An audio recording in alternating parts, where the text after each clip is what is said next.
Hi everyone, welcome to new video. In this video, we will be discussing questions from the topic weldability. Here is our first question. Which of the following is not included in the weldability? The options are ability of mechanical soundness, serviceability of a joint, strain relieving brittleness, and the last option is metallurgical compatibility of metal. For making of good fabricated composition of a structure, metal with good metallability gets really welded. Weldability includes the ability of the metal or the alloy to be having soundness in the mechanical property, metallurgical compatibility of metal, and serviceability of the joint. So we can eliminate this option number C from that. So our correct option is strain relieving brittleness is not included in the weldability. Second question, which effect is not seen in alloys on weldability? Options: control of ductile malleable transformation temperature. Option B, provision for oxidation to molten metal. Option C, reduction in segregation. Option D, grain refinement. On weldability, there are some effects seen in the alloying elements. Some of them are control of ductile malleable transformation temperature, reduction in segregation, grain refinement, and provision for deoxidation to the molten metal. So we can eliminate the option B. They have mentioned it is deoxidation. Now, provision for oxidation to the molten metal is not considered. Third question, which of the following factor does weldability not depend? Options: boiling point, melting point, thermal expansion, thermal conductivity.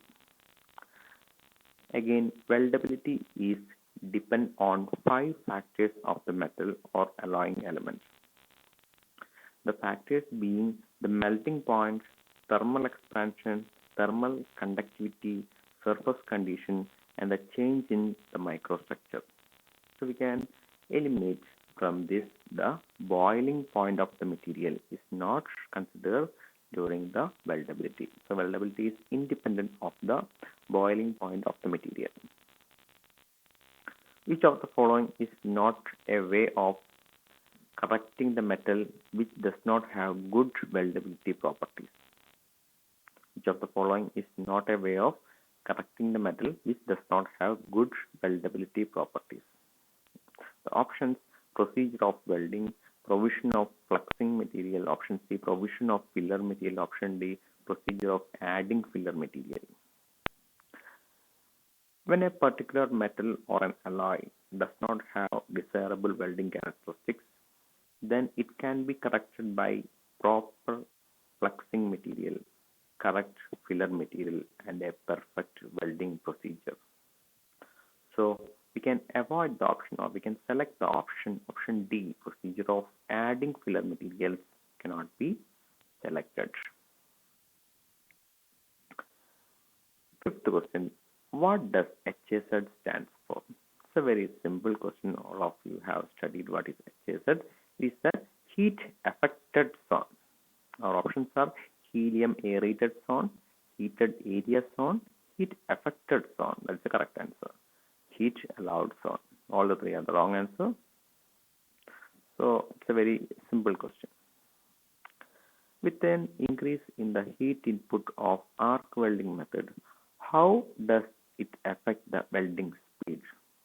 With an increase in the heat input of an arc welding process, how does it affect the welding speed?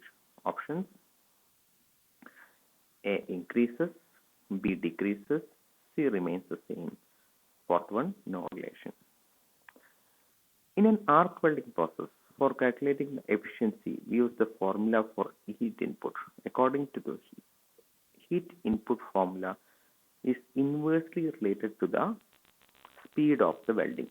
That is, with increase in the heat input, welding speed decreases.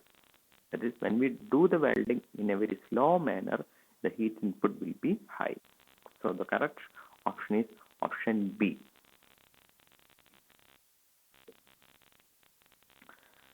Seventh question. With an increase in the heat input of an arc welding method, how does it affect the voltage applied? Options: increases, decreases, remains same, no relation. The option is correct. Option is option A. For this, we have to study an equation H is equal to I squared RT. Or we can replace B is equal to IR. So IR can be replaced from this equation. So we can replace I square with the I square is equal to V square by R square. So our equation will become V square by R into T. So as the heat input increases, the voltage also increases. Okay. With an increase in the heat input of an arc welding method, how does it affect the required current? Again, you have to depend the same equation H is equal to I squared R T. As the current increases, the heat input also increases. So our correct option is option A. They have provided the four options. First one increases, second one decreases, third one remains the same, and the fourth one no relation. The correct answer is increases. In fusion welding, the welded pieces are kept together under pressure. In fusion welding, we will be melting the base metal or filler material, so there is no need of pressure. Pressure is not required in fusion welding. So our option is the false statement. And last question, material having high thermal conductivity are difficult to melt. Material having high thermal conductivity are difficult to melt. Is it true or not? If the material having high thermal conductivity, that is, it will conduct the temperature at a elevated temperature. So it will be difficult for us to melt that material. So we can choose the option. It is true. Material having high thermal conductivity will be difficult to melt. So that's all for today. We'll be back with 10 questions from another topic of welding.